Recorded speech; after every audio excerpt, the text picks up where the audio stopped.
good morning for you, good afternoon for me. I'm in Portugal right now, so it's 6 p.m. So it's a lovely day today.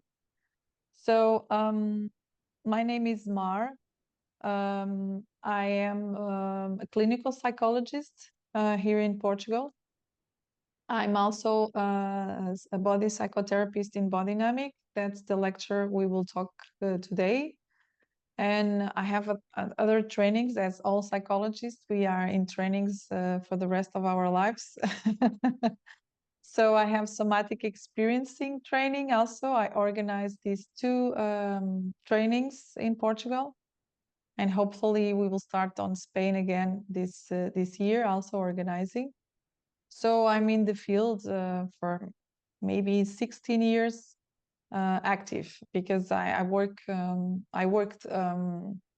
the government many years ago, but clinical psychology 60 years more or less. Okay, so my job today is to give you some information about somatic development therapy, sorry. I have to put a disclaimer, my English is not perfect. I have dyslexia, so the verbs will be not correct. So I promise that. And some words doesn't make any sense. So if you see something wrong or you have some doubts, please just ask me, and I will be ashamed, and I will be just trying to make myself clear. Okay. And also I have Ariana here to help me if I say something stupid. Okay. So in advance, thank you for understanding. Okay. So today we are going to talk about Bodynamic. So even the name is a little bit weird in English, because the intention of the creator was to combine two words, body and dynamic, together, and she take a letter in between. So she's also dyslexic. So I think maybe it's from there. I don't know. So the name is Bodynamic because the intention is to talk really about how the body can be dynamic in this specific vision about therapy and psychotherapy and psychology. So what is the role of the body on this psychology? So of course we are not pioneers. So I think the first people start to talk about it was Freud, actually. Maybe there are some people before, but more known was Freud, and then Reich, his student, and then from there, a lot of psychotherapies using the body were growing. There are some type of other therapies like yoga, mindfulness, um, massage, that they are also helping psychology, but that's not exactly what we are going to talk about today. So today we are really talking about psychology using the body as a tool. And by curiosity, Bodynamic specifically didn't start from any of these traditions. She starts from another place. And I think this is already good for you, because it will be something refreshing. Probably, I don't know what is your field, if you work with therapy, or if you are familiar with body work, but this is something that starts from a different place. Okay. So I'm going to present some PowerPoints, and then I take it out and I put, because I like to talk to someone. It's very hard for me to talk to the screen. So I really thank you for you to be there just for me, just looking at me. So I will put the PowerPoint, and then I will take some PowerPoints to help us, to guide us. Okay. The role of this therapy is to help you to analyze people. And of course, right there, analyze people for what? In our perspective is to work with therapy, but you can use to work with many, many fields. For instance, to sell products, to analyze people in a different way, to work with kids, to work with even body work like osteopaths, physiotherapists. So this is the purpose of Bodynamic is really to work with trauma, development trauma and therapy in grown-ups, in adults, but we can use this system to do other things. Actually, I used to joke that if you deal with people every day, you have to have some knowledge, and this is the best one in my opinion. So if you have people, if you work people, if you deal with people, this is a good therapy for you. So, but originally the intention of the creator was really to build a therapy that you can work with trauma, development trauma, using the body as a resource, a big resource. So of course we will use it in the first place to analyze people, and then you use it to heal people. Yeah, that's the first intention. So this is the lady that I hope you can see. Let me see if I can put like this. Just a minute, I'm fighting here with technology. So there, you can see the faces and the pictures and the letters, or there's something missing? No, Because I think I, we can see everything, Mark. okay, thank you. You're welcome. Because when I put the PowerPoints, I don't see you anymore. I I see you know. though. Yeah, I know. No, I can see the whole screen, your whole slide. Thank Perfect. you. Thank you. Thank you so much. So her name is Lisbeth Marsher. She's going to do 85 years old next month. Or no, in 2 months maybe. Is in July actually. So she's from Denmark. This is me. I don't know if you recognize me, but this is me and her. So she's from Denmark, as I said, and she try to bring this knowledge as much as she can when she's still alive, but she hopes that we keep her legacy, and I will do my best to do that, because for me this is amazing, amazing therapy. So she used to joke that this is the first development therapy built only from a woman. The rest of them, they are from men, you know, Freud, Erickson. In the tradition of body, we have Lowen, um, but this is the one built by a woman. And I think this is interesting, and you will see how different is this therapy. It's very, very interesting. So the first job she was doing was to build some study. So she started to do an empirical study, and then she published the first book in 1990. So we can say it is young therapy. This is not so old therapy. But the first thing she did was really testing some muscles in adults. What was her intention? To find out the relationship between your muscles and your psychology. So she has some questions in the beginning to answer. So she did some interviews, and she has some help to their colleagues to test these muscles when they were doing their body therapy or touching the muscles through other systems. So they start to ask 4 questions, if I remember. What was the muscle the therapist was touching? What was the emotion the person was feeling when this muscle was touched? What was the cognitive, psychological information that the person was bringing? And what was the response of the muscle? If the muscle was more tense or if the muscle was more loose. And from this information, she collected 50,000 results, and she built what is right now what we call the ego function.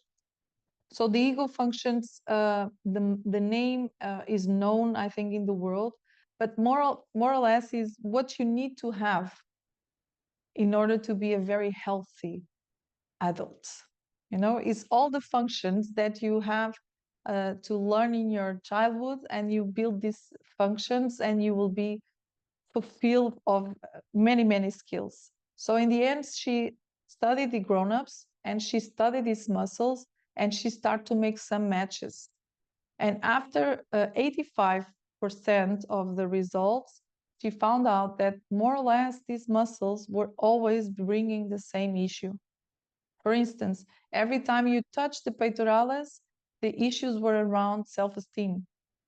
Every time we were touching latissimus dorsi, is a big muscle on your back, it was about performing, it was about being strong, it was about having support from others. So she started to have a lot of matches, and she built what we have today, these ego functions, that is totally unique. You will not find this in anywhere. So these ego functions was for her the big thing. So she thought, okay, I found the big, the golden egg.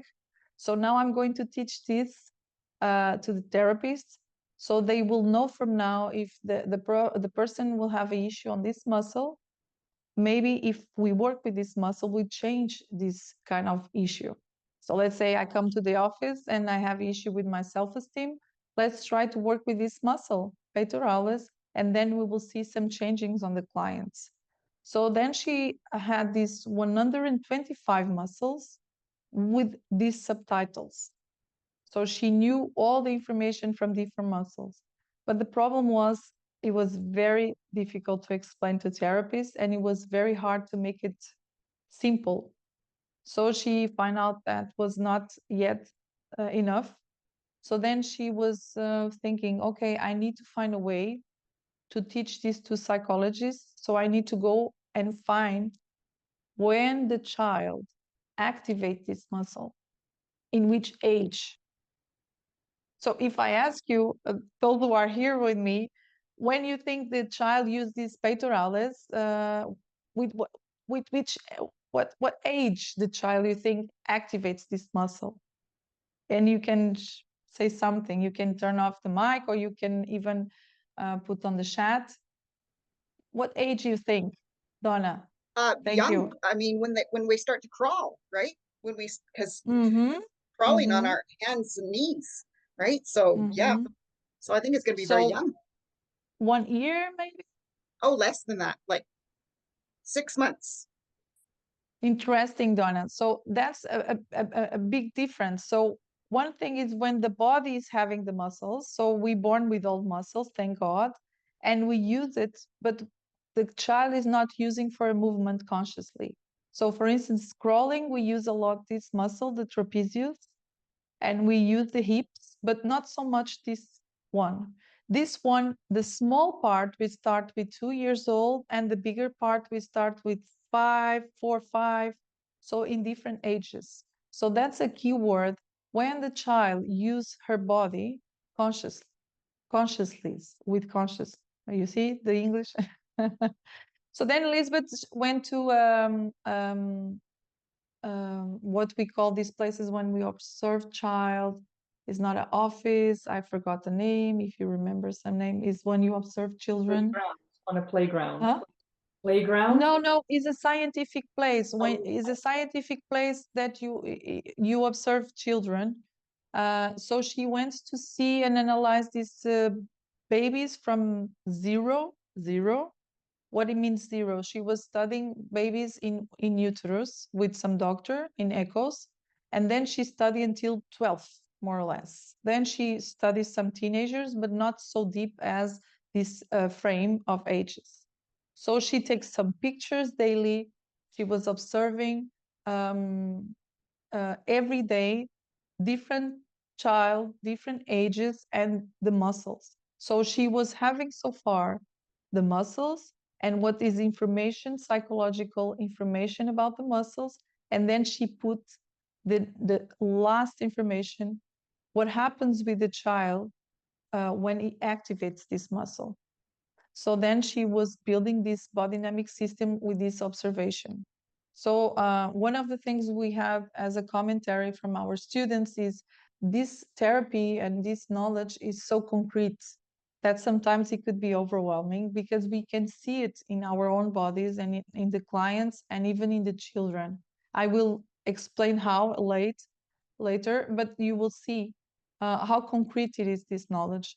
So because she was really, really observing on the kids and on grown-ups, she said that the child, when is developing his psychomotor movements and abilities, at the same time, she's also learning psychological development. She's learning to give, she's learning to receive, she's learning to be bounded, she's learning to be centered, she's learning to not so much only walking and talking and go to the toilet. She's also learning how can I manage my boundaries with my caretakers? How can I be autonomous? How can I be impulsive? How can I manage my emotions?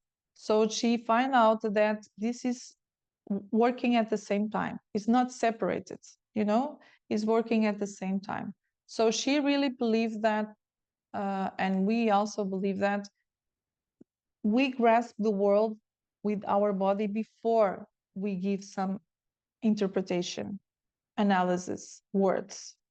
So she really believes that although we learn to be conscious about ourselves, our body was already there for us to help us to understand the world, but through the movement, through the body, through the muscles. I don't know where is your background. I don't know if you know somatic experiencing. No, not so much. Other somatic therapies, yeah, they work more with the nervous system, the flight, fight, freeze.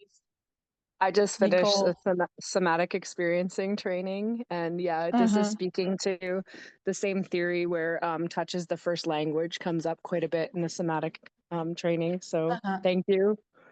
Yeah. So I'm a senior assistant. I organize, I don't know how many trainings so far, maybe 12 trainings, I think so, and assist 12 trainings. So I really like these two therapies working together is really explosive. But the focus also for SE is more the nervous system, the fight, flight, freeze, and we say we work in SE with the involunteer nervous system. Here, when we talk about development trauma, we work with the volunteer system.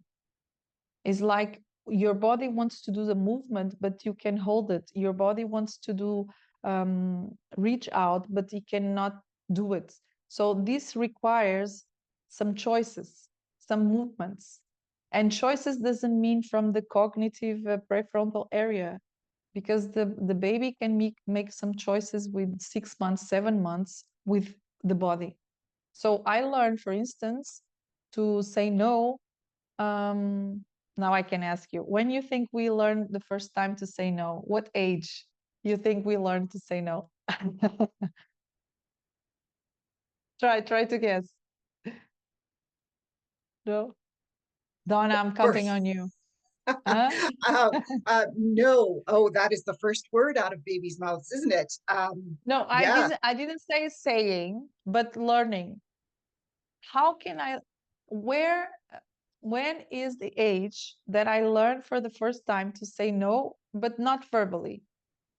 Oh, yeah. Who typed in birth? Yeah. I mean, it's because we're programmed. We're computers when we're young. We're programmed. So we're hearing no from the first days of our lives. Perfect. I love it. We are like computers. We have the program, the hardware, but we need to practice. Yep. That's impressive. Thank you. We need to practice. So like internship. So we come with the equipment, but then we need to practice. So the first practice is very, very early. Actually, in the beginning is a little bit the nervous system, fight, fright, freeze to help us, the reflex system that help us.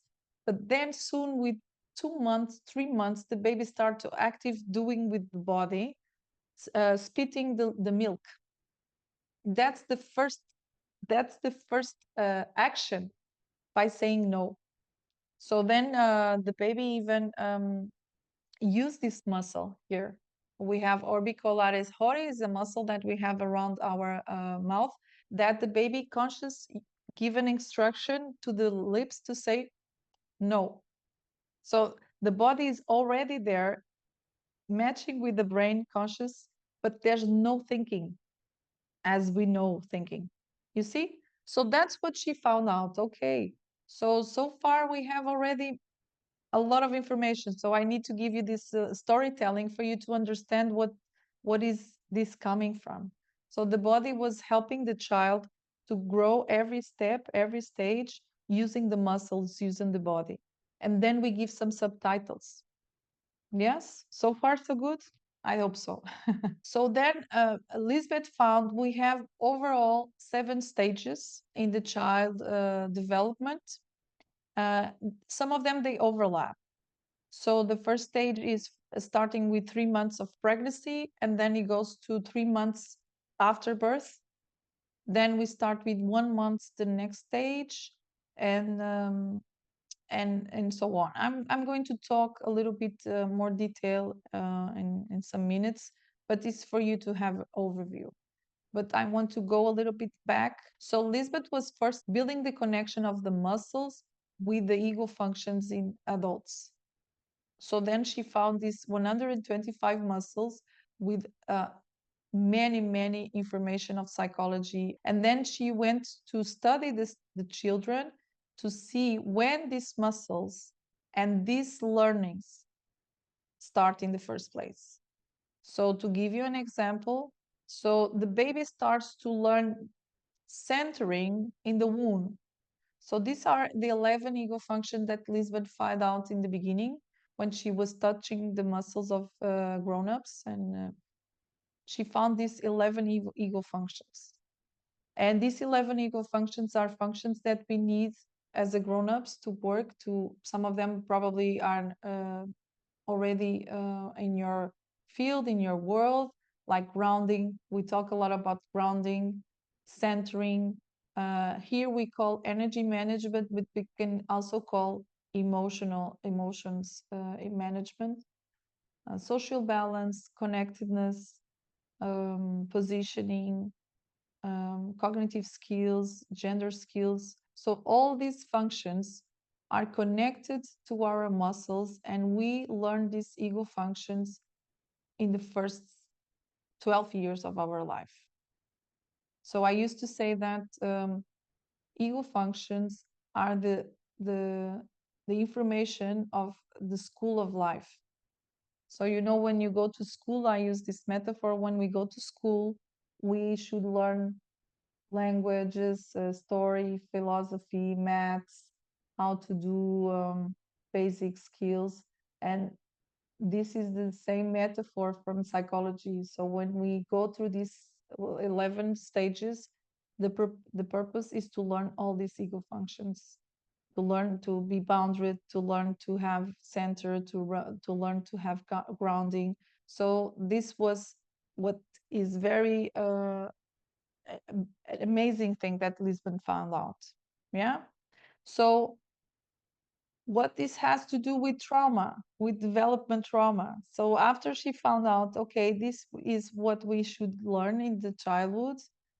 Now I know the stages, the 7 stages. So where is the trauma happening? So what she found out was from the body, she found out that people were having different response on the muscles. So some people were having the muscles very collapsed or loose, and some people were having the muscles very tense. And this was matching with also some different emotions like sadness, shame, or anger, or fear. And then she built this information, and she realized that when the child is having a trauma, this ego function, it will not be learned. So what she found was, okay, if the child during this development with her body, she faced some stress, some trauma in their environment, the chance of the baby to not conquer this ego function is very high. I can give you an example. So this baby that is learning to say no, it starts to have breastfeeding, and the mother, for some reason, don't let the baby spit out. So every time the baby say no, she insists and give the milk, let's say, something like that, over and over and over again. So this could consider a trauma for the baby, neglection for the baby. I don't know, maybe because the mother was having some instructions from the doctor, so the baby should have this milk every day. So whatever the baby spit out, you have to force the baby to have the food. That's an example. So what Lisbeth found out is the baby starts to have a response on the muscle to adapt to this kind of environment. So in some cases, the baby can collapse the muscle and give up. In some cases, the baby can be tense on the muscle. So from that information, she started to understand that we can have different reactions according to the environment during the childhood, and that's what we call development trauma. So the body was kind of learning a way to escape, to navigate to this kind of stress. And one of the options was the baby to collapse. Another of the options was to the baby get tense. And this was important for the baby to defend themselves, but the consequence will be, I will not learn the ego function. What could be the ego function, for instance? Boundaries. I didn't learn boundaries because my mother pushed my boundaries when I was breastfeeding. Is making sense what I'm saying, or is too much complicated? Yes? I will give you some concrete examples. Now it's just the foundation. To give you a more concrete example, I'm going to show you a video from this scientist, Edward Tronick. Do you know this guy, Edward Tronick, from the still face? You never saw it? So he's a scientist. He was doing a study. I'm going to show you a little video about it, and then you will see how he was this study made. But overall, what he did was to expose babies with their mothers. The mother was doing a still face, like a poker face, and see how the baby was reacting to this poker face. What was the intention? The same principle of what Lisbeth was testing in her investigation. So when the baby has a trauma, what is the body response? How the baby reacts with his trauma? What mechanism he has, because he don't talk, he don't walk, he cannot say anything. So how the baby used the body.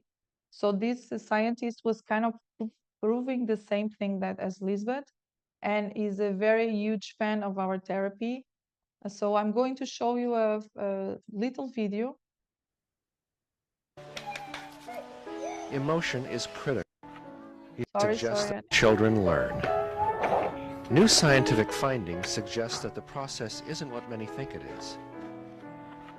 You see, most people believe that intellectual learning, reading, counting, and the like, is separate from emotional and social learning. But that's just not the case. Emotion is critical to learning. Trey. Babies process sensations from the moment of birth, and even in the womb. Hi, baby. They sense that a light is bright, or that a parent's touch is soft. They immediately attach values to those sensations, emotional reactions. A loud noise hurts. A caregiver's bedtime lullaby, soothing. Oh my goodness. It's through these emotional connections that a baby's brain begins to learn about and organize the world. Even more, researchers have found that it's connection to the people in a baby's world that makes the most difference. I can't see my baby, Gabrielle. Peekaboo, I can see you. Children are wired to learn through their important caregivers. Watch this. Watch. And we as adults are wired to teach them. Dr. Edward Tronick of Harvard and Children's Hospital's Child Development Unit has devised a way to show how important this social connection is to babies and how much it affects them when the connection with a parent or caregiver is broken. First, Dr. Tronick places 6-month-old Mackenzie and her mother face to face. Hi. Can I touch her? He asks Mom to talk and play with her daughter the way she normally does. Hi, sweetheart. Obviously, their connection is strong. Yes, there's my baby. The baby is engaged, responsive, clearly emotionally content. Then, Dr. Tronick instructs the mother to disengage by making a still face. She stays there, but doesn't respond to her baby. Mackenzie is confused at first. She's not used to Mom acting like that. Mom turns back, but keeps the still face. Mackenzie expects her to re-engage, but when she doesn't, look how the baby reacts. Even at this young age, she tries to entice Mom to interact with her. She reaches out. She smiles. She flails her hands. All strategies for getting Mom's attention. When that doesn't work, she becomes fussy, emotionally agitated.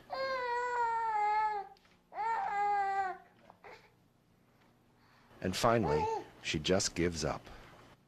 The meaning of the event is this emotion that the infant is experiencing in relationship to this breaking of the connection in relationship to the mother. And that's a fearful, frightening thing. And the infant will do a lot to try and overcome it. But when they fail with a sense of helplessness and a loss of control. Dr. Tronick then asks Mom to re-engage. It takes a moment, but soon the world goes back to normal for Mackenzie. This striking dynamic happens not just with parents, but with any close caregiver, and at any age, like with 2-year-old Michael and his mother. Mom puts on the still face, and Michael tries everything he can to re-establish connection.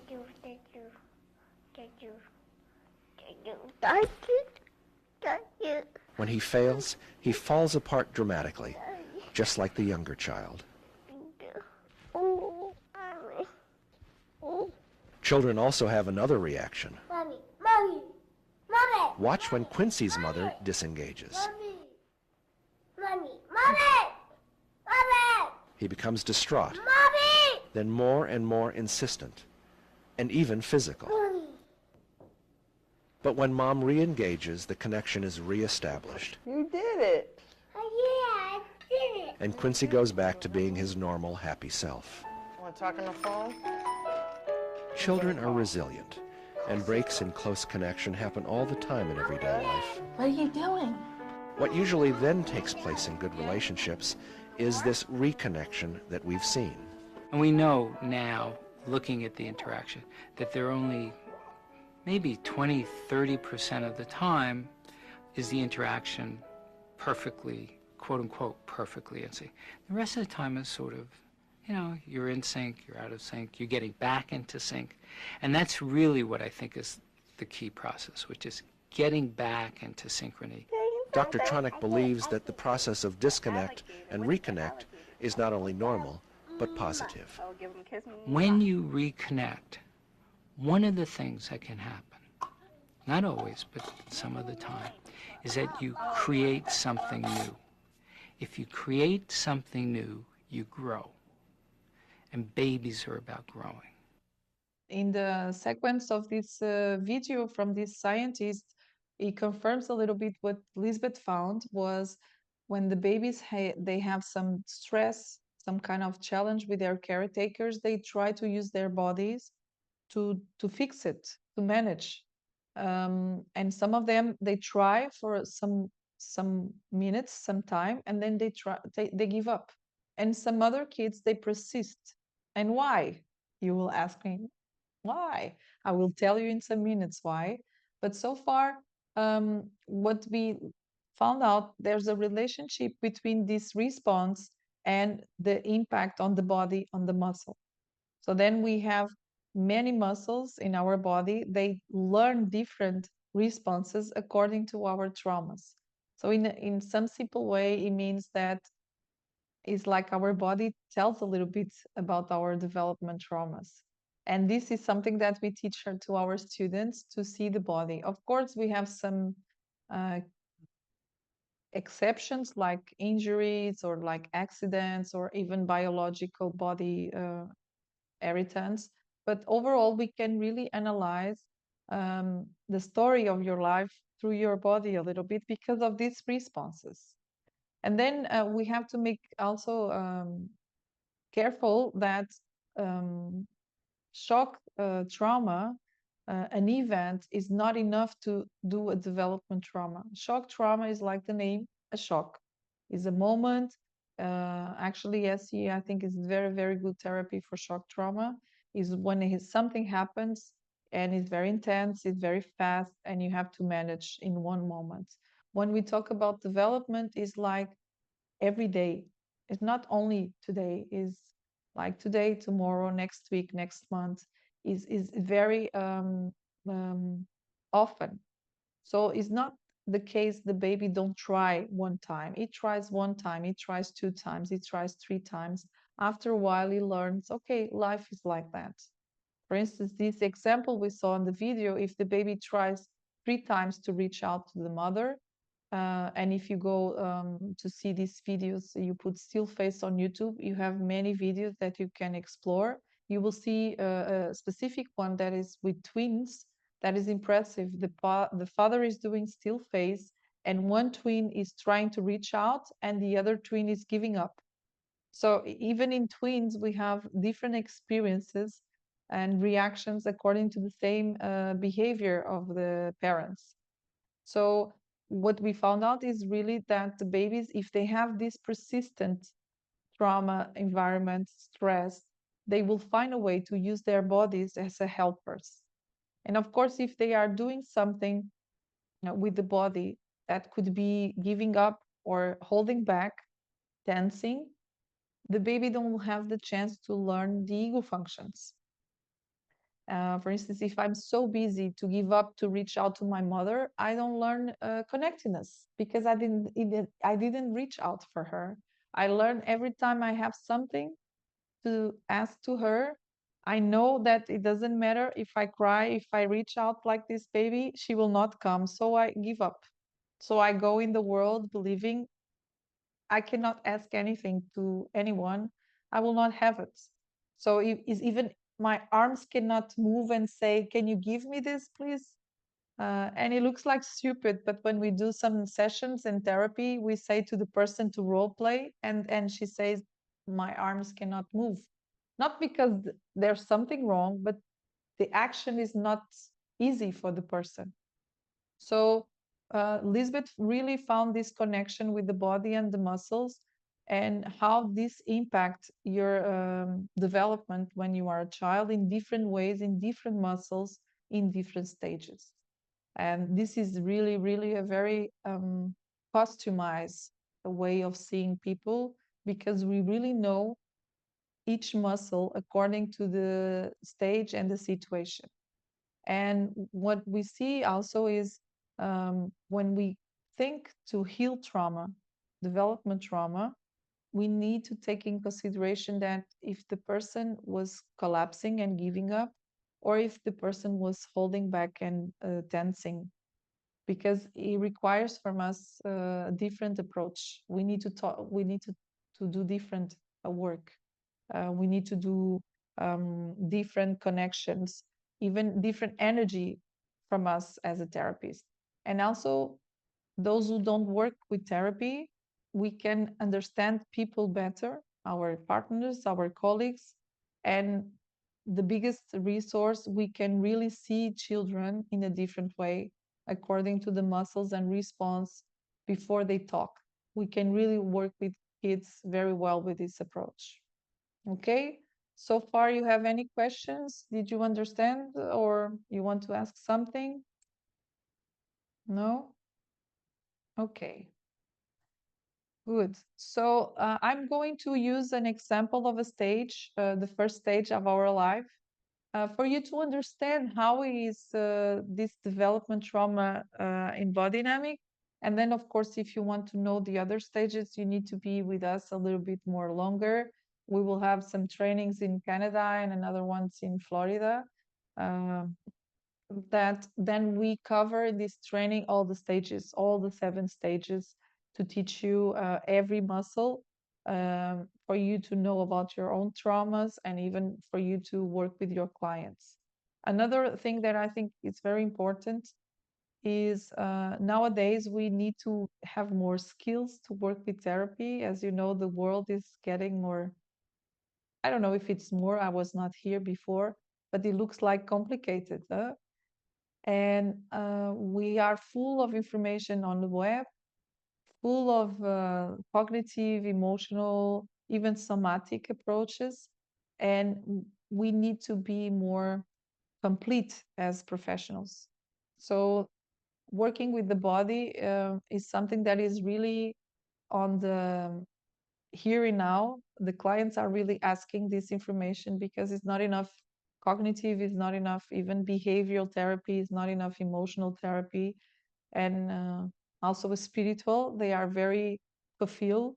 But this somatic, I think we really need to go deeper. And the nervous system right now is not enough, you see? So 10 years ago or 15 years ago when I started with SE was more or less MDR, SE, sensorimotor motoric therapy was new age, mindfulness, polyvagal theory. So they were all working with the nervous system and sensations. But now we go to another layer. Let's work with the muscles. And by working with the muscles, we can go really deeper in somatic therapy. And of course, muscles and psychology, you only find it in Bodynamic. I'm sorry, you will not find in every places. So I really recommend you can investigate this perspective of the muscles to the therapy. So the stages are 7, and Lisbeth was finding some names for these stages. She was even looking what was already in the literature, in Erikson, in Freud stages, and some names were weird, like anal, psychopath, these kind of names. So she decided to give some names related to the task that the child is learning. So every name you see here is about what the baby is occupied with, what is about this stage. So the first one we call existence stage, because the babies really learn in school of life how to exist. It's about existing. And then the next one is about the needs, what the baby needs, and is really about food, sleep, rhythms, connection, stimulation. So this is the age where the baby gets a little bit focused only on the needs. Then he slowly moved to autonomy. Autonomy starts with 8 months. And of course, the name is already saying what it's about. It's about crawling, walking, being independent, moving, running away from the mother. Then we have the terrible 2, starting with 2, when the kids start to do their way, when they learn about consequences, about punishments, about doing things right and wrong, discipline, and all these kind of things. And then we start at 3, another stage is about love and sexuality. So the kids is very occupied with this flirting with daddy, having best friends, dressing like princess, having this beauty dressing and makeups, and the boys is like playing football and trying to be like daddy. And then from 5 to 7, 5 to 9 actually is the opinion stage, is when the kids start to have these opinions and think more abstract. And the last stage is from 7 to 12 about performance, when the kids start to compete, when they have to go to these sports and try to have good grades at school. So overall, these are the 7 stages. So when we teach the foundation training, we teach these 7 stages. And of course, we focus what happens with the child on these 7 stages. And what happens with the child in which way? In the positive way, what is supposed to happen in a good way? What are the muscles that the child develop? And what something goes wrong, what is the consequence? How are the coping mechanisms? So, of course, the coping mechanisms using the body. How the baby use the body to navigate with the trauma on this stage, because every stage is different. And then actually the babies will find many ways using many muscles to navigate with these traumas.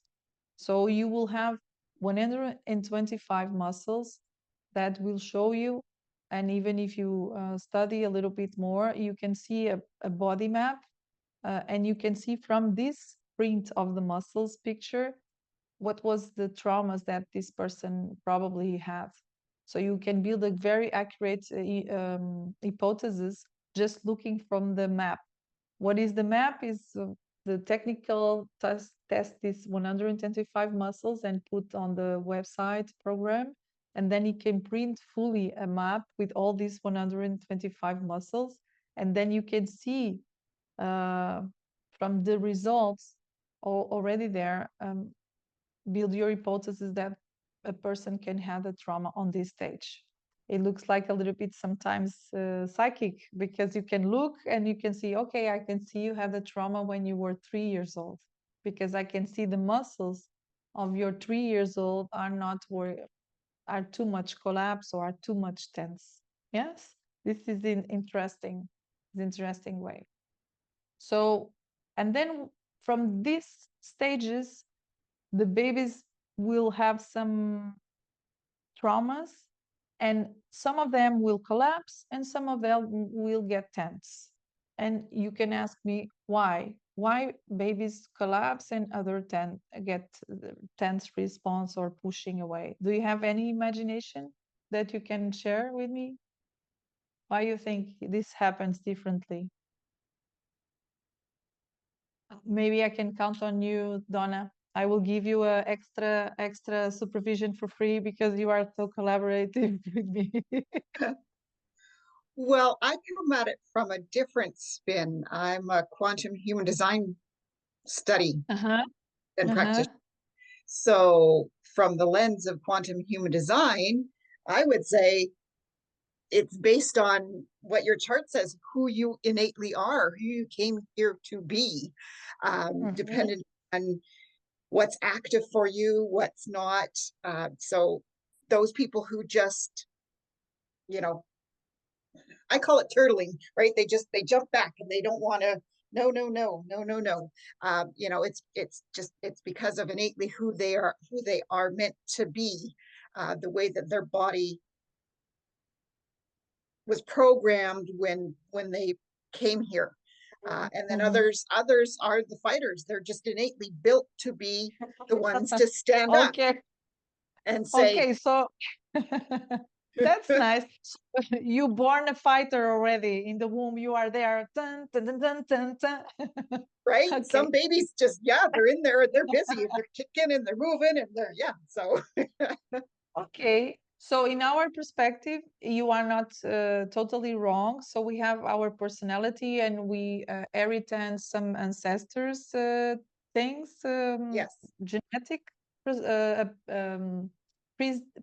predisposition. Yeah. Yes, we're born with our personality. That's true. That's could be a little bit influencing. Of course, you can born with ancestral neurodivergent memories and memories that you bring with you from past lives too, right? So, yeah. Yes, that I don't know for sure, but we consider something you bring. Yes, but the surprise reason why babies collapse or get a tense response is when the trauma happens. So you can be influenced. There's some part of influence. I don't know exactly how much Lisbeth gave influence to that, maybe 20%. But what happens is the baby will have the chance to have an amazing life. Using this metaphor of the school is like she come to school with their notebooks, with their backpacks. He starts the first day of class and he has his pencil, his teacher, the environment is perfect, so he can start to learn. So we come with this equipment equal, and then we start to learn. But then we have a horrible teacher. She's not so good teacher, or is raining in the classroom, or is noisy, whatever.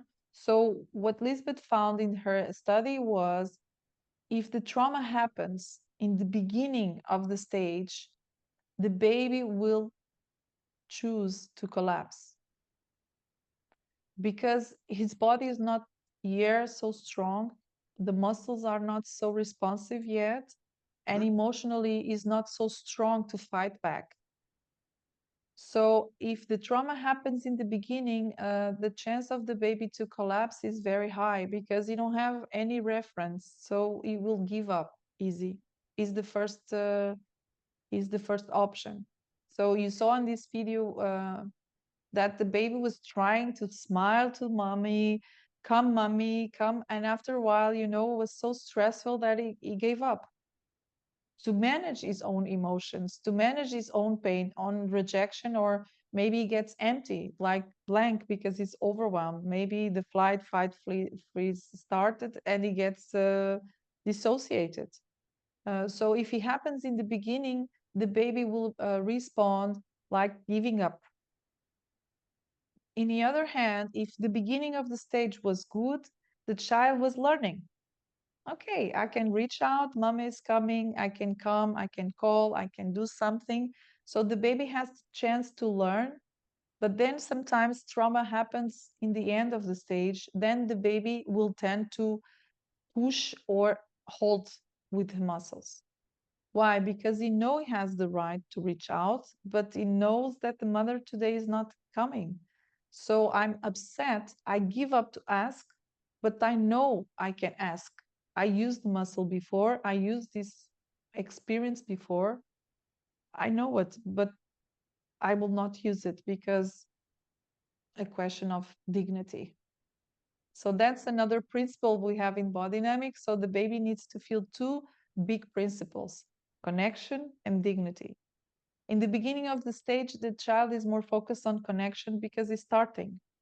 But soon he gets this learning of, I have the right to be connected. I learned that I can reach out to my mother and she will come. I know that. Then if she starts to change her behavior, and when I say mother, I say caretakers. They could be daddy, it could be grandmother. It will be the main person that will take care of you, okay? So here I use the mother as a reference. So I learned that I have the right to reach out for my mother, and she goes away sometimes, but then I cry and she come back. Yes, that's life. But then she start to change the behavior. Then she don't come one time, she don't come two times, she don't come three times, or maybe she come, but then she don't come. Then the baby starts, what's wrong here? I have a dignity. Why you are not coming? What is changing? You know what? Now I will not ask. You know why? Because if I ask, I will be hurting my dignity. This is very, very interesting, but babies, they can do that. They can do that evaluation, not with the mind, but with the body sensation. So the difference between collapse and tense muscle is when it happens.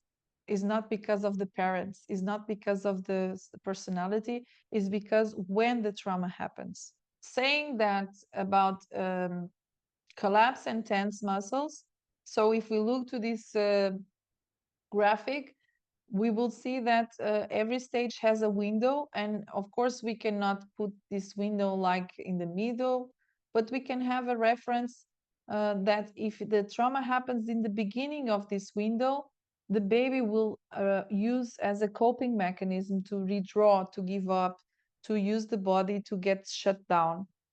And in the other hand, if the trauma happens more in the end of the stage, because the baby had the chance to learn, the option will be to push and to hold and to use the muscles to have some endurance to hold the situation. Okay? So we call early stages and late stages to make a reference, early trauma and late trauma. So we will call early and late in the future. I will explain more because exactly it tells us if the trauma was happening early and late. So I'm going to give a demonstration of one stage for you to understand in a more concrete way. So I will start with the first one, the existence, and then I will love to teach you the rest of them, but it's 7 stages and I don't have any time to do that. But overall, if we pick these 7 stages and we have the collapse, early trauma, and the tense, late trauma, it means we have 14 stages, 14 types of trauma to talk about. So I'm going to show you the first one, the existence one, for you to have an idea. So the existence one starts with 3 months in the womb. So the baby, we consider he starts to have consciousness from 3 months of the pregnancy inside. So he starts to build his body, although there's a lot of nervous system and reflex system and primitive responses in this stage, it starts also to move some consciousness in the body. How? Through the sensations, through the emotions, through the nervous system, and through the contact with the womb, with the mother. So the baby, after 3 months of pregnancy, starts his consciousness, his existence through their body. He will feel the heart beating, he will feel the mother, he will feel the temperature, he will feel many connections with the caretaker, in this case with the mother. So you will start to have this, like what we see here in the video. He will start to do some movements with his body, with his small body, to say hello, to say, to play, to have some contact. Yes. So this stage starts with 3 months inside, and it goes until 3 months outside after birth. And what is the job? The job is to learn about existing. In which way? Physically, emotionally, spiritually, as a human being. So the job for the baby, the first class of the school, is now you are going to learn to exist. And if I can ask you what ego functions the baby learn, you don't remember the names, but I put the PowerPoints to remind you, and I ask your help. If you think about which ego functions the baby learned right there in the first year of his life, what do you think are the ego functions the baby is learning? Which ones do you think his baby is learning? Then I'm counting on you. What do you think is learning inside of mommy's belly? Is learning to what? Well, connectedness. Connectedness. Right? Good. Ariane, you can print the diploma to her. She can have a small diploma already. Connectedness. You think it's all, or you think he learned something else there? No, I think there's other things happening here.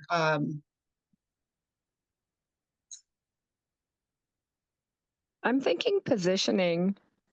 Positioning, yes. Also, yes. Who said it? I cannot see. Nicole said that, yeah. That was me, Nicole, Nicole. good.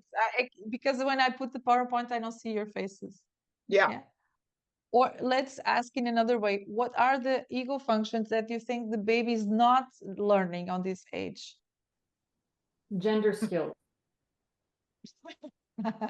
Gender skill, that's right, is not. Something else?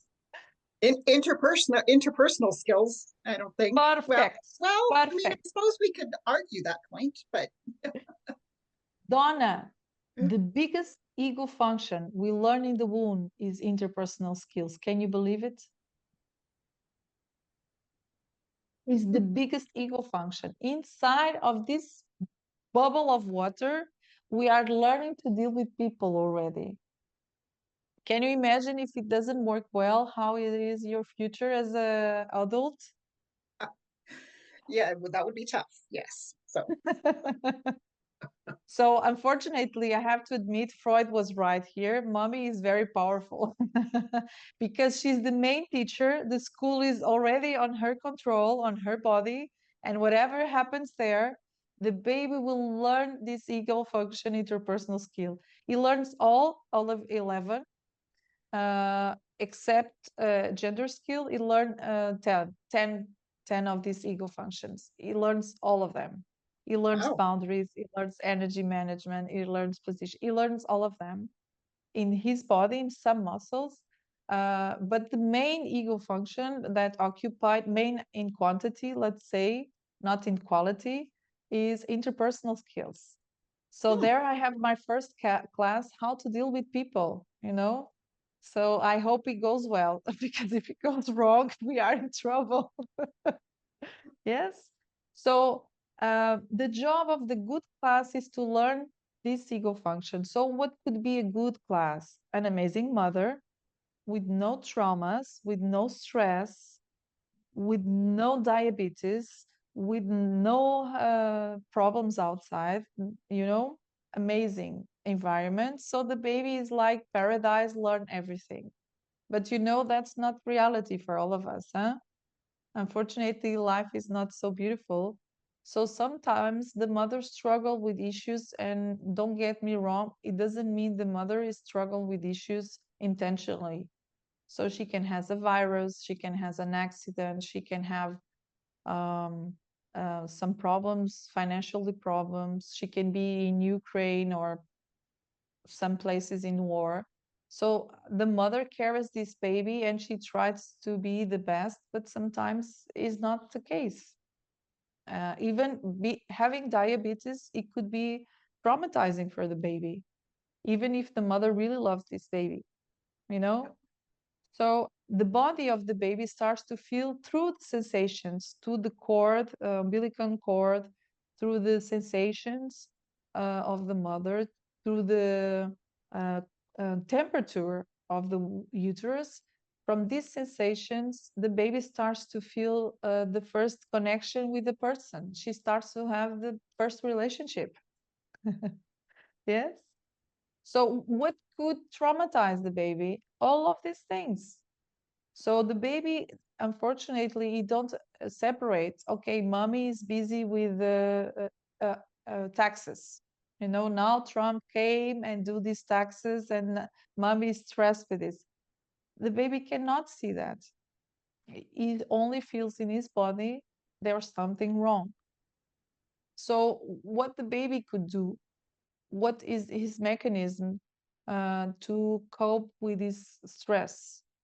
What is your ideas? What the baby can do if he feels a lot of stress through the mother? What are his options to defend himself from this threat? Well, self-soothing, right? Self-soothing in whatever way that means for them, sucking their thumb or sucking their toes or whatever, just something that Yeah. helps to calm them, to make them feel better. Yes. Good, good. Something else?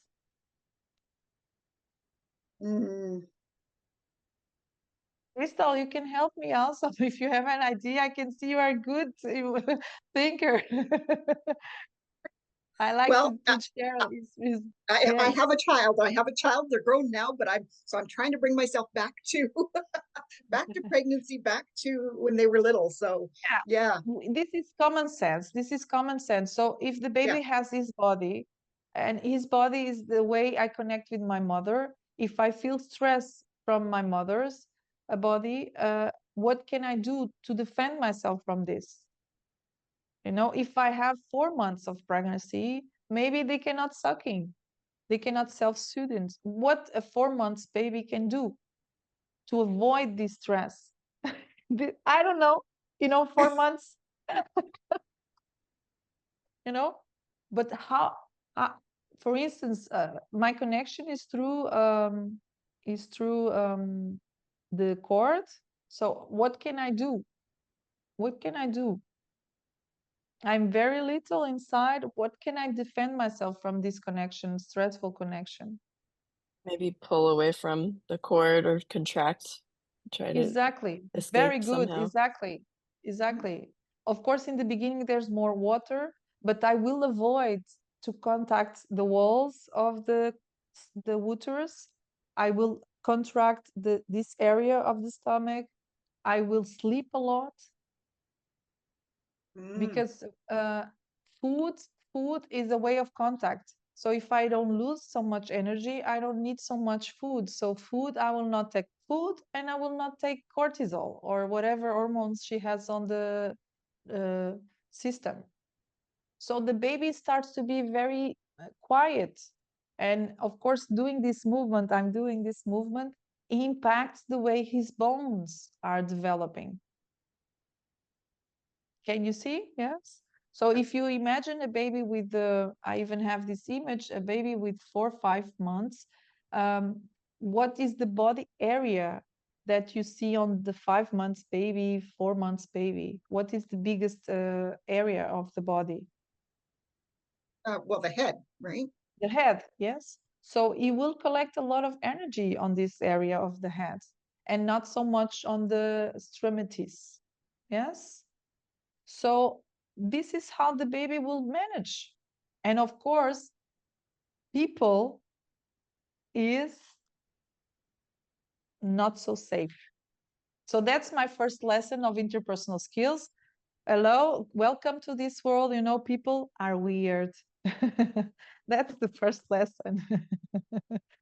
Can you see? So using the body and the mind, and of course the emotion is what? The emotion will be mainly fear.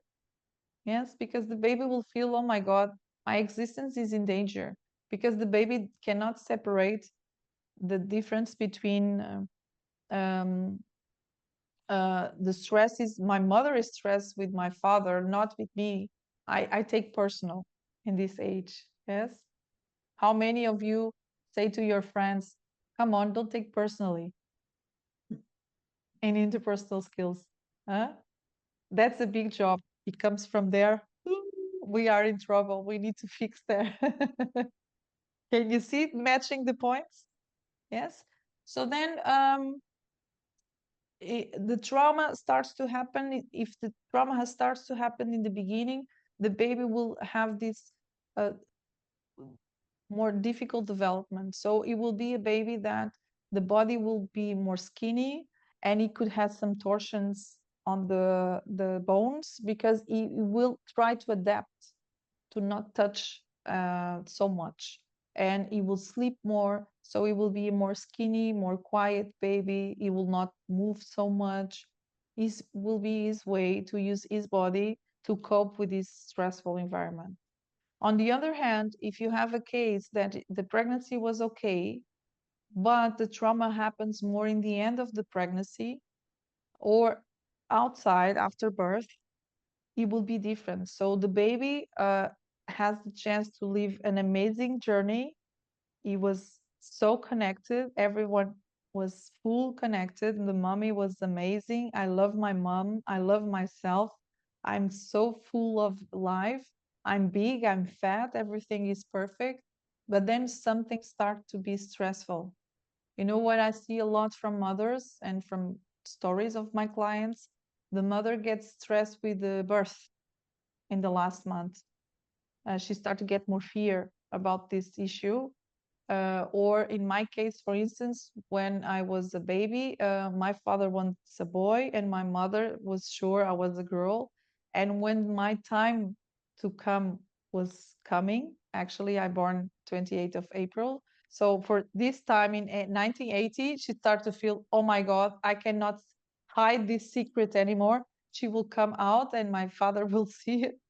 And then she started to be very stressed on the last months of my pregnancy birth part. And after, when I born, it was very stressful for my mother, because my father was really upset I was not a boy. So this is an example. Many examples could happen. So this baby, instead of feeling I need to redraw for my mother, he will feel the opposite. He will feel every movement that she's quiet or not connected or not there, I will experience as a baby like life is going to be out of my hands. It's like sanding falling from my fingers. And then the baby will start to get very moving a lot, very tense on the body. And every silence, every moment of disconnection, the baby will feel, oh my God, I will lose my life. So the reaction, it will be tense on the body. Do you follow what I'm explaining? Yes. Okay. So how this impacts adults, a grown-up. So if you have a trauma on this stage, when you grow up, you can see some behaviors and some lifestyles and in the body. Of course, because his newborn baby is not so much big muscles, but we have a big muscle behind of our inside of our neck that is longus collis, longus capitis is a big muscle. And in this age, the babies, they use more fascia tissues. So we have some fascia tissues, not so much muscles, but we consider these areas of the body as very important to analyze trauma and to heal trauma. Yes? So you will have some grown-ups, and if they are very traumatized on this stage, the body can show you. So how? So if we pick a baby that was traumatized in the beginning of the pregnancy, these are the muscles that will be impact on the existence. You see, you have some areas here on the chest and top of the head and the heels. So as you see, is missing longus colli here. As you see, it's not so much muscles, it's more fascia, the core, the bottom belly area. But if we have a person that has a trauma when he's a grown-up, in the beginning of the stage, Lisbeth called this type of trauma the mental trauma. Is people, they will have this name. Why? Because the baby put all the energy of the fear of losing his existence on the scalp area, on the head area. So she called mental because one of the coping mechanisms will be overthinking, analyzing, but mostly was having energy on the head. Because when he was 3 months, 4 months of pregnancy, the major part of the body that was used and available was this area. So this means when you are impact on this stage and you have this kind of trauma, it will be a person that will have a lot of energy on the mind. She will feel many sensations like electrical things on the head, some foggy sensations, and you will use more analyzing as a mechanism to deal with emotions. Every time you will feel stress, every time you will feel issues with people, every time you will feel under the same challenges he had in the womb, he will use this coping mechanism to think because he has some activation here. So he thinks is to think. Although the newborn baby don't think, when he gets adult, he considers this energy here to activate the neurons and to think. So that's why Lisbeth called this type of trauma mental structure, character structure. Is the person that he will use the mind and analyzing and trying to put everything in words as a coping mechanism to deal with people. And again, what happens with the body of an adult with this trauma? What do you think it could look like in a grown-up, since the baby has to turn the body, has to contract the connection? What do you think it will look like in a grown-up? Do you have any idea? Turning away from connection. That will be the behavior. Very good. That will be the behavior. It will have a so-so relationship with connection with people. Yeah, it will be the behavior. But in the body, do you have any idea what will be the consequences of the baby that has to do these movements and not getting so much food and not managing emotions, sleeping a lot? What could be look like in a grown-up? Well, I'm picturing somebody who has, a big head, and they're very kind of skinny, scrawny, and they're kind of folded in on themselves, even, right? They're like this, yeah. So. Okay, the big head, not so much. Why? Because the big head, we have it when we are babies, but then the body adapts to the body. But you are right in something. It's like these people, I cannot explain better. When the person comes, it looks like there's more energy on the head than in the body. When we look to this person, we tend to focus a lot more on what she has to say. Is this person that when she's talking, we get very focused.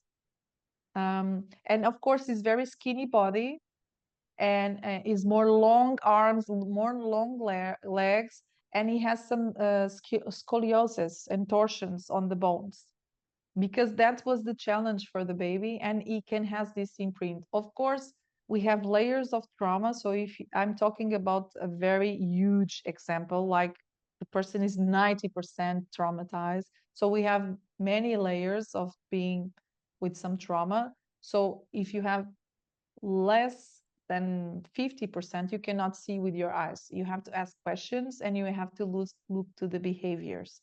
But if you are extremely traumatized, you can see the body. So to pedagogical reasons, I teach you an extreme example. It doesn't mean this person exists. You will have 1, 2, 10% of these, but to be teaching, I teach the exaggerated example for you to have an overview how it looks like. So we have good observations here. So the behavior will be avoiding contact, the body will be skinny, the energy will be more shallow. And what will be the challenge for this person emotionally? What do you think it will be the common sensation and emotion?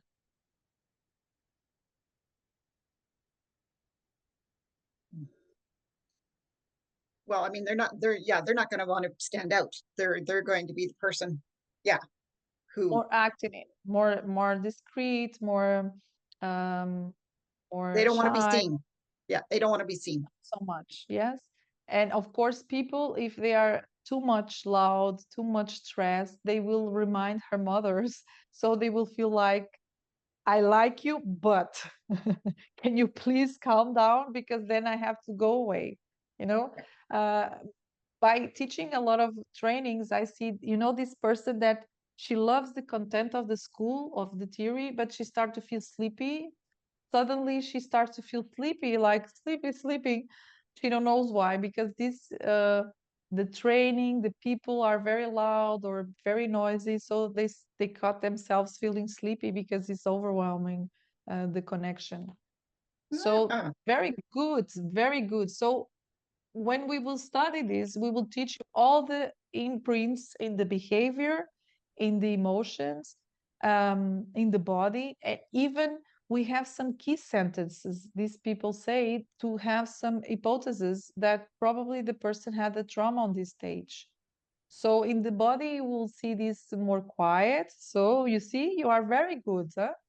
Huh? The bones will be more not so how can I say, harmonic. You can have some shoulder up, some scoliosis on the spine. You will be more quiet person. The body will be, not so coordinated. According to lifestyle, you will feel more connected with nature, with animals than with people. It doesn't mean you don't like people, you like, but he likes to control how much he will contact with people. Is not like, oh, very, very noisy, very busy.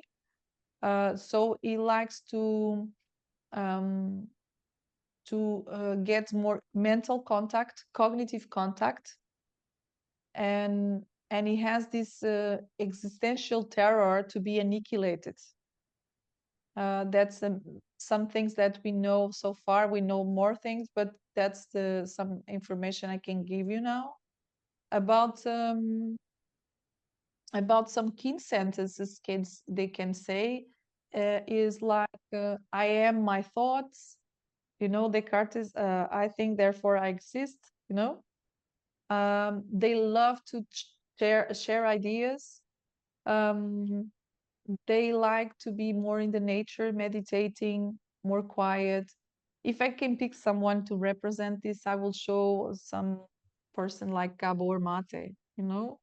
This person that, when he talks, it looks like we get mindfulness already. They have this amazing resource to be very quiet. The voices is calmer. They are so brilliant in their mind, in their ideas. They are so focused in the ideas. That is the main resource, because that's one thing that Lisbeth also teaches a lot. And if we forget, she reminds us over and over again. Having a trauma is not only some pain, is also some resources. So the fact that the baby was having this challenge and he survived, he gets some coping mechanisms, but he gets some resources from this. So the baby is very good self-soothing. As you said, these people, they don't need so much people. They like people, but they are not so codependent. That's very good. I'm jealous because I don't have this resource. They also can tolerate a lot of disconnection from energy and emotions, because if you are good in connection, mental and words, they are okay. They are very good to navigate with the fear emotion, because they've been through many months feeling fear, so they can tolerate very well fear.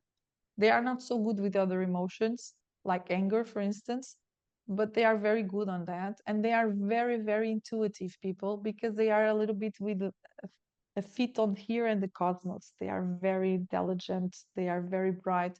I think most of the scientists, they are with some feet on this trauma, because that's the resource they got from this. Yeah. So in the other hand, if you have a trauma more in the end of the stage, you will have what we call emotional trauma. So what is this telling us? So the baby, he was having the first part of the pregnancy very good. He felt, I exist, I am loved, I am here. But then maybe you will not exist. Maybe your life will change. Maybe you lose your connection with your mother. So the baby gets very anxious. So that's the other side of the spectrum. So we call emotional. Why? Because this baby, he really feels fear to lose the emotional connection with the mother.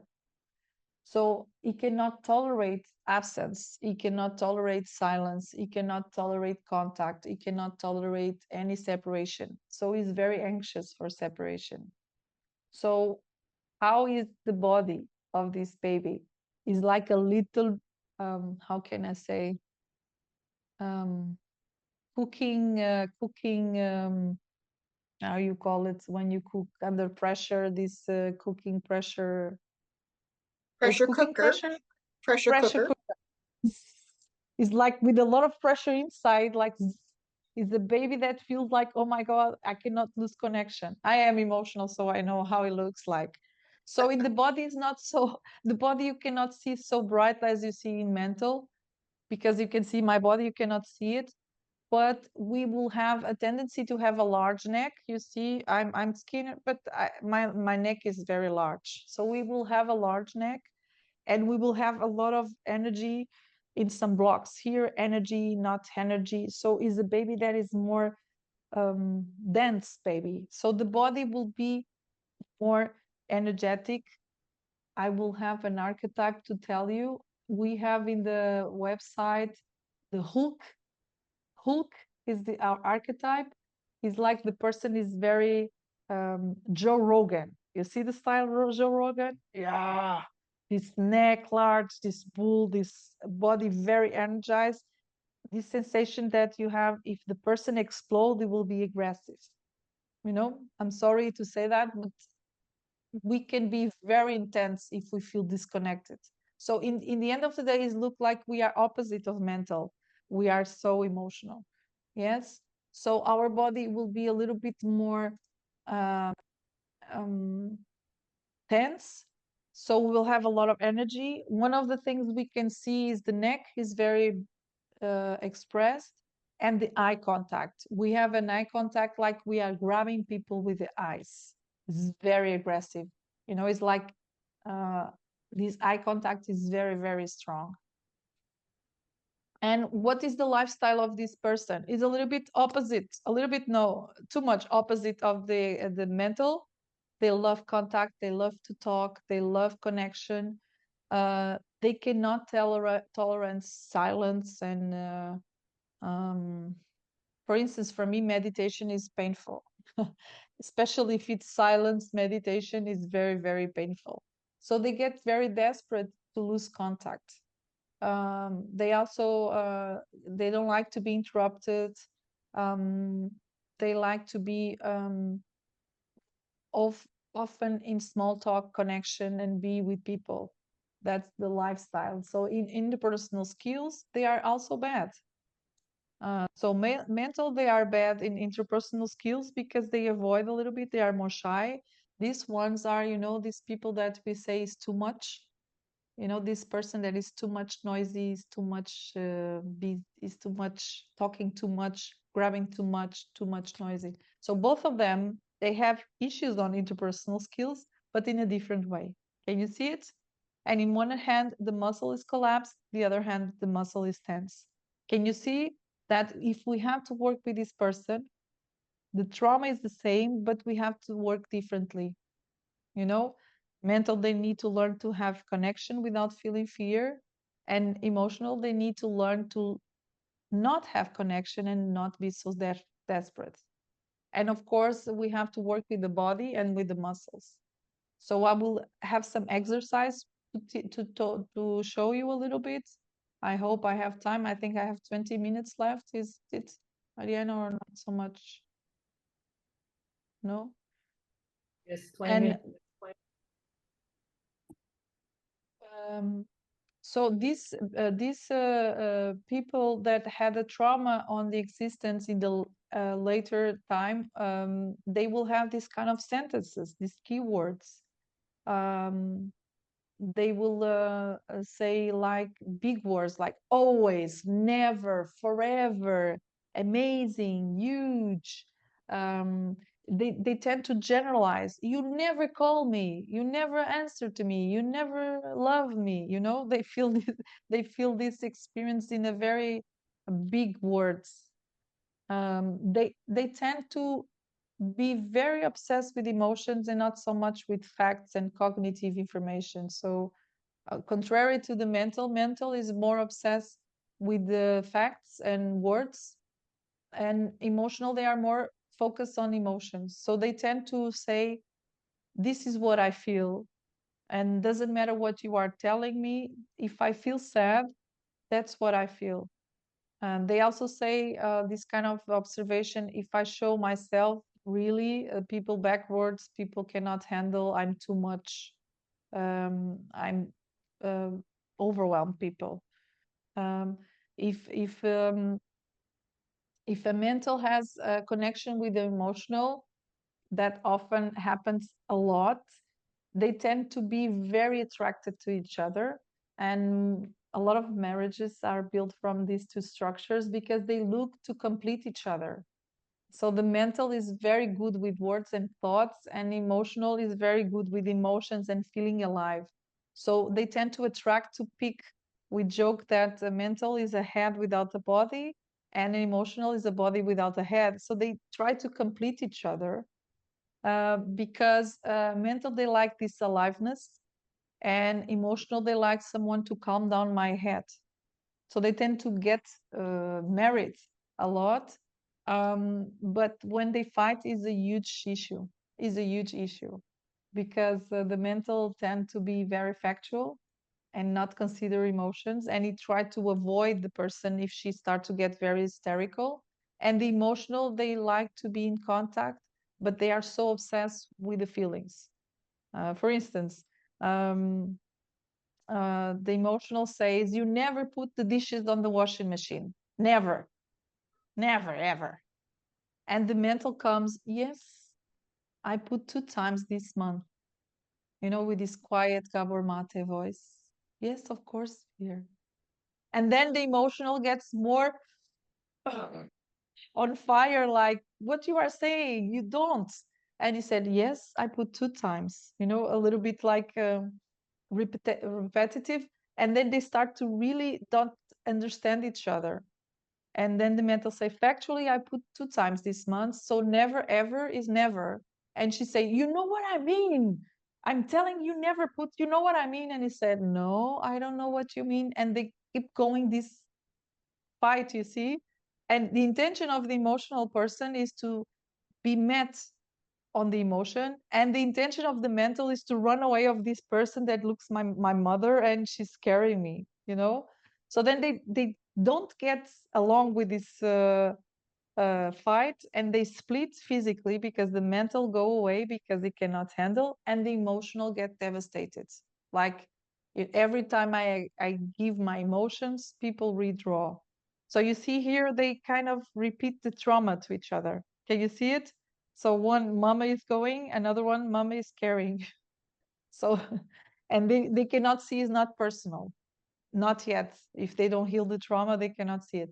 So then what they kind of deal is like, no understanding. Mental don't understand emotional, emotional don't understand the mental, and then they go to therapy to do couples therapy. He never understand me, and he says she's crazy, she's saying lies. She said, I never put the dishes on the washing machine, and I put 2 times this month, and they keep over like loopy.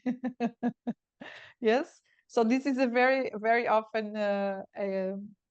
event that happens with these couples, because the emotional feels like my experience is the reality. So I'm trying to say that because you only put 2 times is so low times, I need you to put more. That's what is trying to say.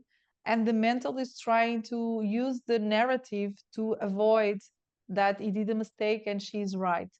I say she because it's more like men mental and women emotional. So this is an example, a simple example that could be working for these 2 structures.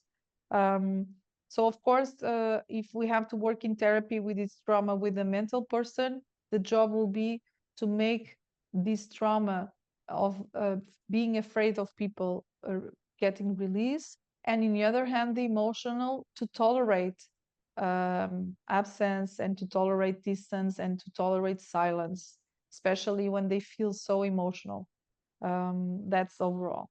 I have here a small video. These are twins, and this is interesting because this was a question that a student asked me, if twins can have the different traumas.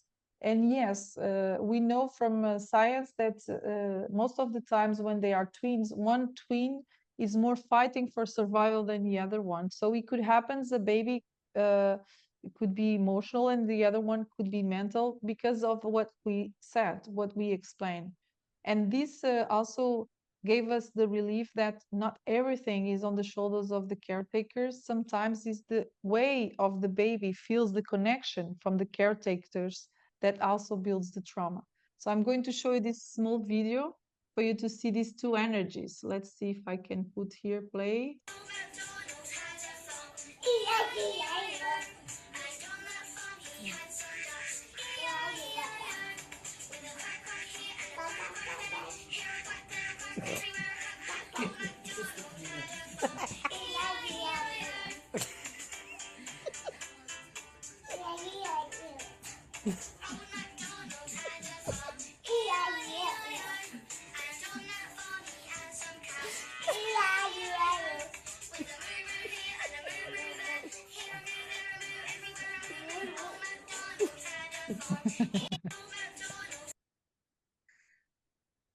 Can you feel the energy, the difference energy? Yes. Oh, yes. So now I'm going to what we do in Bodynamics. So we will teach the students to learn the stages and the muscles. That's the first thing. So we will have at least I think 3-4 ways to see the traumas. One is through the muscles, the body. Another one is through the lifestyle behaviors.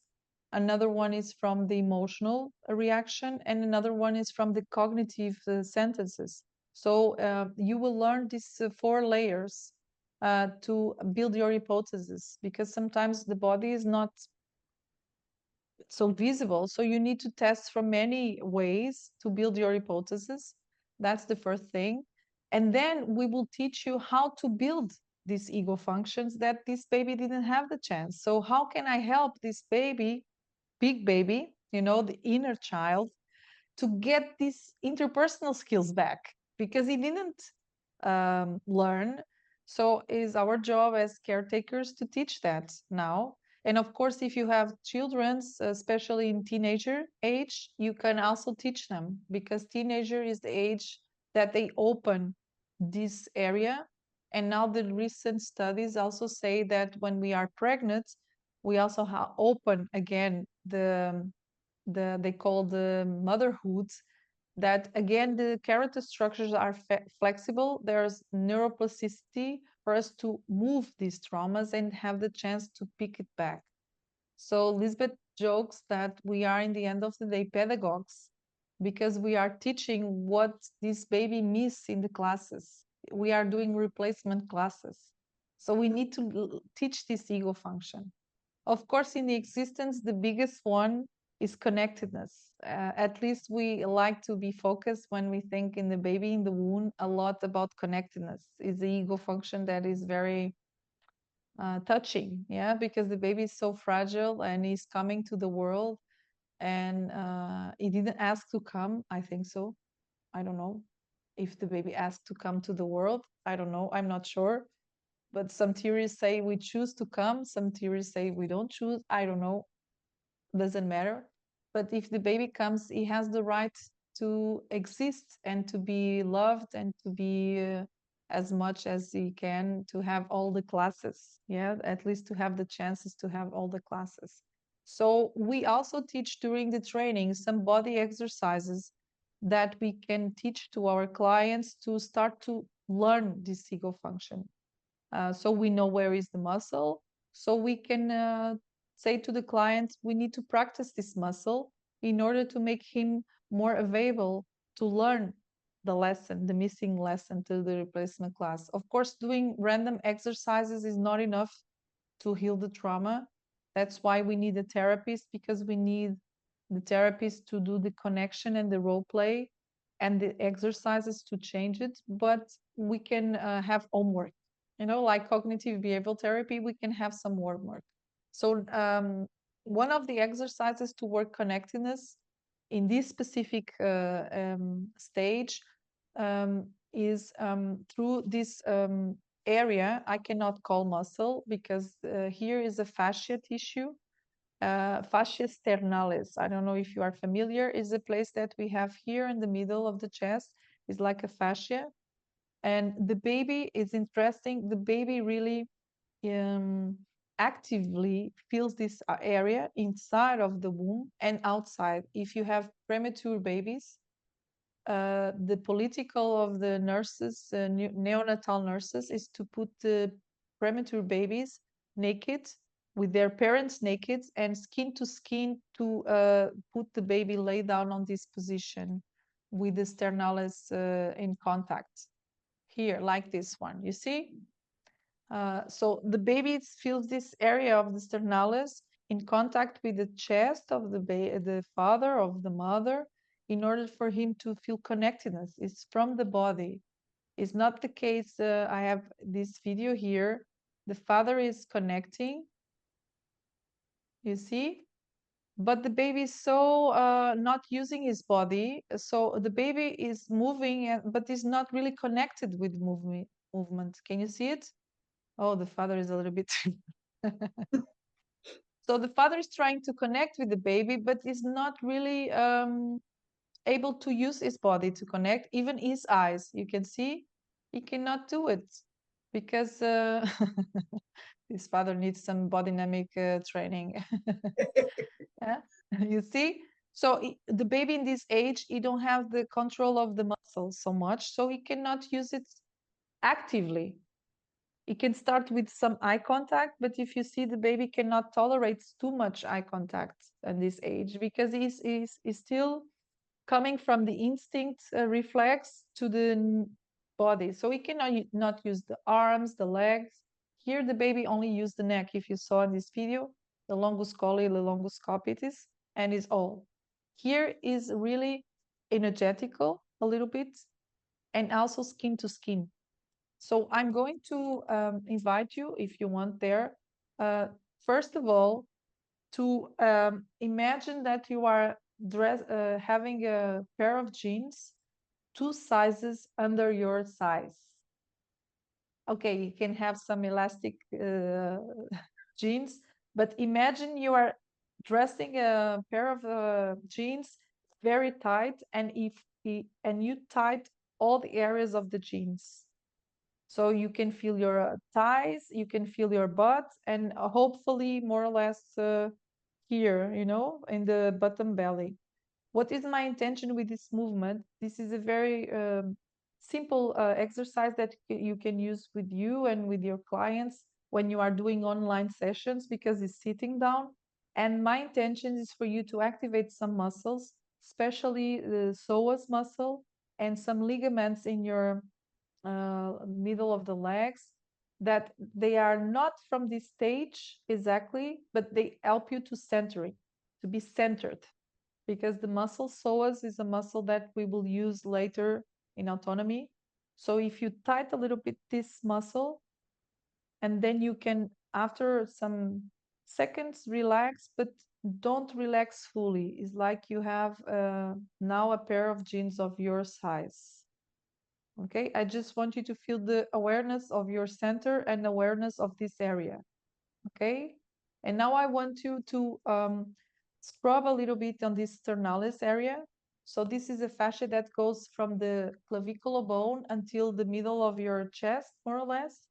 And here I already ask you for you to feel, you can do like up and down.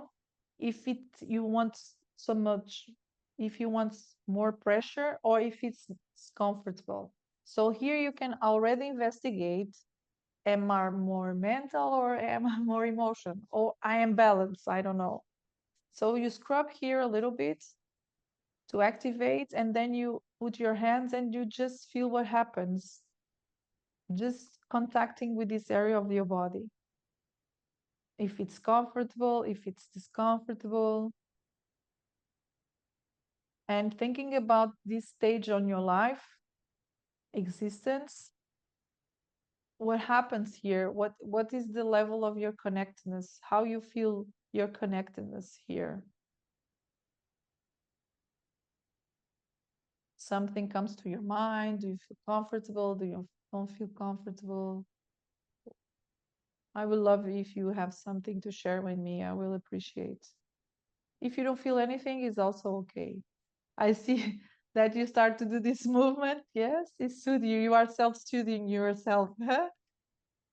What happens? Focus. You can be with your eyes or open or closed, just to focus on the sensation when you activate this area on your body. What happens with you? It feels irritated. You feel irritated. Like uncomfortable. It just feels like it's uncomfortable.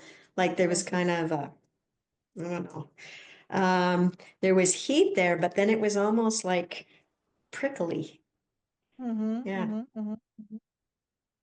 Yeah, no good, no right. That's one of the things that we also teach in the training, to self-awareness of your body according to the muscles. Yes. Something else?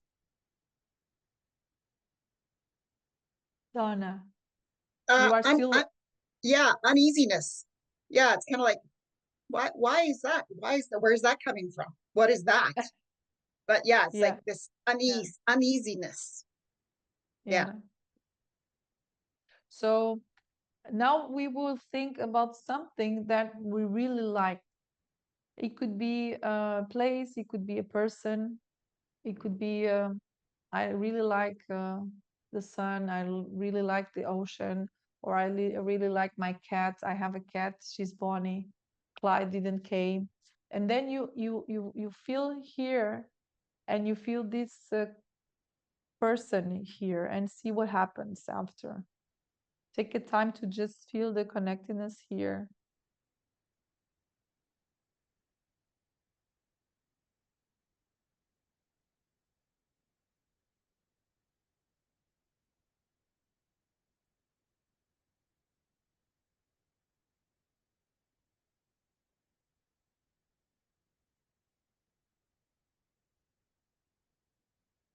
Light and expanded that time.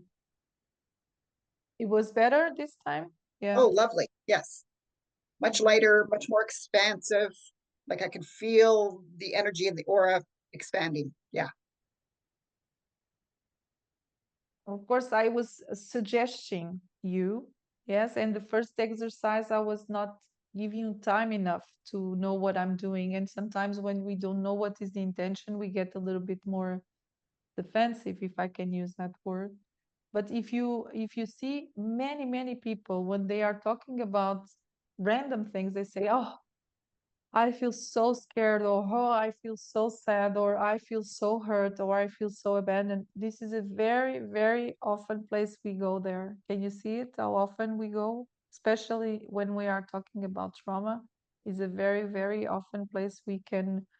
Sometimes we are doing this to support this fascia. Sometimes we are holding how much tense it is. And depends of the person. It could be a place that could irritate or make us hot sensation on the skin, or some people could be empty or cold or feeling like not good sensation. Is no right or wrong. It's just telling that this could have some memories of this existence stage on us. And of course, it's a beautiful place to connect in us. And of course, now you can even use this with your clients and with yourself.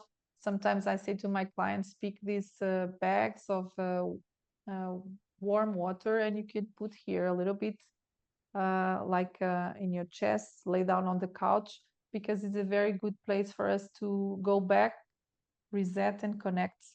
And of course, we use some words in Bodynamic, and you can say some beautiful words from this stage. We use words like, you have the right to exist, you have the right to be here, you have the right to be yourself, you have the right to be as you are, you have the right to have your emotions, you have the right to have your own sex, and many other rights that the baby should learn on this stage through the connectedness. So you have the right to be outside of connection and being connected, for instance. We have the right to go a little bit withdraw and still feel like we are connected. Or for the emotional ones, you have the right to be angry and hysterical. I still love you. And according to this muscle, this will help to take it in, this information. Yes? So for now, that's what I have for you girls in this case. And I don't know if you have time for questions. We have time for questions. We started a little bit later. If you have some extra questions from other structures, from other things. No, was no questions. It was fantastic. Thank you for the, it gives at least myself an idea of the overview and the depth of this work. Very fascinating. There's connections between this therapy and other things, and I can see how they can be tools that tools to amplify our ability to help people. So yeah, no, thank you, Mar. That was really, really interesting, really wonderful. Of course, we didn't build the wheel. Yeah, of course. But the thing is, in my experience, I'm been teaching now all over the world. I'm so lucky. And my main students are psychologists and therapists and coaches and nurses and people that work with people. And one of the things I have as a feedback is, because this is so outside of the box, is another way. People really get open because we don't have references from the muscles. You can buy the Body Encyclopedia on Amazon. And of course, if you pick the book, you get like, what is this? Because it's a bunch of muscles with names, and it's not so possible to see how we work it, how you can work with it. But you can start to have these subtitles to the muscles and to the stages. I would like to share with you. For instance, I was telling you this terrible two, the stage of the 2 to 4, the terrible two that we call in English. These are the muscles that we need to consider when we are with the clients. Can you see the diaphragm? The beautiful diaphragm is from this age. Can you see how many muscles we have here to work with the client? So we have the biggest one is diaphragm. We have the elevator of the scapula, this muscle that put us so much in the chiropractic physiotherapists, that is always tense on the neck. We call the slave muscle. I have to is the muscle of I have to. Oh, I have to work. Oh, I have to pay taxes. Oh, I have to go to school. And many other structures, we will have more and more muscles. And they all have subtitles. I really like to work with this kind of customized, because we cannot generalize. Every person is unique, and then you can really work precisely, instead of making the person waste so much time and energy from the body, we really can go direct to this topic and move the muscle. Is very, very, I don't know. It looks like I'm talking about the daughter. I cannot be impartial. Forget it. I'm sorry. But yeah. So any questions? With the existence structures that you described, the early and late positioning, I swear in clients, I see both. And what I think about is as disorganized attachment. That's how I theorize it. But it would seem in body dynamics that you couldn't have both. And I'm just curious how you think about it when you see both yeah. So if I can ask you, work with what? What is your background? Can I ask you? Yeah, I'm a somatic experiencing practitioner. Okay. So when we say both, we get suspicious. Why? Because you know the principle of a disorder. The principle of a disorder is there's an order. What that means, all of us, we have these behaviors. Why? Because we've been in school and we learn everything. So a healthy person is a person that can tolerate absence, can tolerate connection, is avoiding people, is talking with people. So in a baseline, everyone has these resources. We used to ask our students, where do you go when you have a crisis? When you have a very, very bad day, when someone died, when something really wrong happened, what is your behavior? Do you like to be in nature? Do you go to nature, to go to meditation, to redraw? You need to read a book, you need to be in silence, you don't need to talk with people. Or in the other hand, you really cry and you get so nervous and you need to reach out. So that's the questions, because all of us, we know to do these behaviors. Of course, if you are a very traumatized is your lifestyle. For instance, I am not mental and I cannot pendulate between one another. I'm emotional, you know. And some people, they are more mental in the lifestyle. But when they have a trauma, we have a category that we call transmarginal. Is when the person has a shock during this stage, and they can be very extreme in both. It's very rare. It's very rare. And I can tell you, for instance, if I pick an emotional person like me, if I have a crisis, you will not see me talking like Gabor or Mate ever. You will not see me talking about cognitive. I don't have mind. I don't. You ask me things and I don't know. I just feel is what I feel. And you even say to me, "Mark, calm down. Everything will be okay." And I will say, "It's not what I'm feeling. I'm feeling is nothing. Okay, don't come with your words, with your shit. You know." I will. I cannot be reacting like a mental. On the other hand, if you are really a mental, you will not see these people screaming. They will be more quiet. And of course, they are strong marginal, but I need to know specifically, because it can be two things: or the person got a shock trauma on the birth, or he got a shock trauma on the adulthood. And because shock trauma put your existence on doubt, you play like existence stage. And this is very important when I work with my clients, and I have SE and Bodynamic, and when we do supervision, we need to investigate if the person has a shock trauma. He puts your existence, he call your existence, and you brought your resources, or you can break your existence even if you are a grown-up. It's like you almost die again, and then what was your coping mechanism in the shock trauma? And then you can break your existence, or you can use your existence. I don't know if I explain or I complicate it, but it was a very good question. But this is the exception. Existence is really there in every shock trauma. Thank you. That's really helpful. No, I think it is complicated, but you did answer it, and I appreciate it. So there's more for me to learn. If I have a concrete example, I will teach you better. But and other thing is, when we pick the first stages, existence, need, and autonomy, you will see a lot of behaviors. They look like Bowlby attachment theory principles. So that's good. It means that we are studying people and we see the same things to different lens. That's good for me, because if the scientists were studying people and they see opposite things, I will be a little bit scared.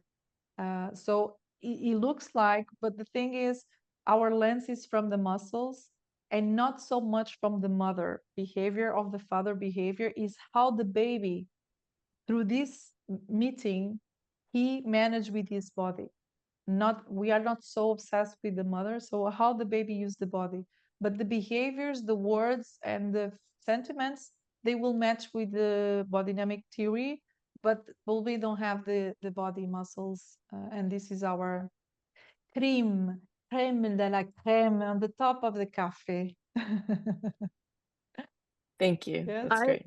you're welcome. I appreciated that question as well, because as we're talking, and I mean, I have the SE background as well, and I was also thinking of attachment theory the entire time that we were talking about this. And I myself have elements of both. And so I was kind of wondering like how that plays out, because I've had elements of both almost my entire life. So I'd love the expansion on that. You know, I'm, as I said, organizing many trainings of SE, and I can tell you can see the student on the spectrum. So let's call Gaia the more mental spectrum. And these kamikaze students, you know, these students that it looks like the sessions, they are always the same, emotional, screaming, fight, flight, always, you know. So you can see some students, they really they have a typical behavior always. If you follow the student in 3 years, I was the kamikaze student, always screaming. I don't know if you know the Sonia Gomez teacher, you know, like always like, you know, exorcism session, you know, screaming, pushing, yelling, fight, flight, you know. And then you have these clients more dissociating Gaia, that they need a time to feel their body. Actually, in my opinion, I think SE is an amazing resource for mental structure to start to feel his body with safety and in slow motion. I have imagination, Peter Levine, it is a mental. I don't know. I cannot say. This is recorded on YouTube. Don't put me in trouble. It's just an imagination. But he gave this piece of art to help us to navigate with our body with so much careful and slow motion. For me, emotional, SE was not enough. I need more, you know. It was good, but I need more because I'm more emotional. I need words, I need physical contact, I need pressure, I need, you know, no right, no wrong. But that's why I believe that these two combinations of therapy is explosive. I'm going to give next week, I think, to China a lecture how to combine these two therapies together, because I'm really happy with that combination. And Raja Selvam, the teacher, is a very huge fan of us also, of Bodynamic, so he also do that. Yeah. So yes, I'm curious to meet you, love Nicole, to see if you are really both. I'm not sure. I would like to investigate. Thank you. I'd love that analysis. I should meet up with you on a Zoom call. Yeah. Maybe what you have is shock trauma reaction, but your existence is more stable, maybe, you know. Let's see. Because this Let's is dig into that. development. Yeah. Yeah, totally. Thank you, Mar. Okay, thank you so much. I hope you get some from these 2 hours, and I hope I can see you again. Whatever is in Canada, whatever is in Florida,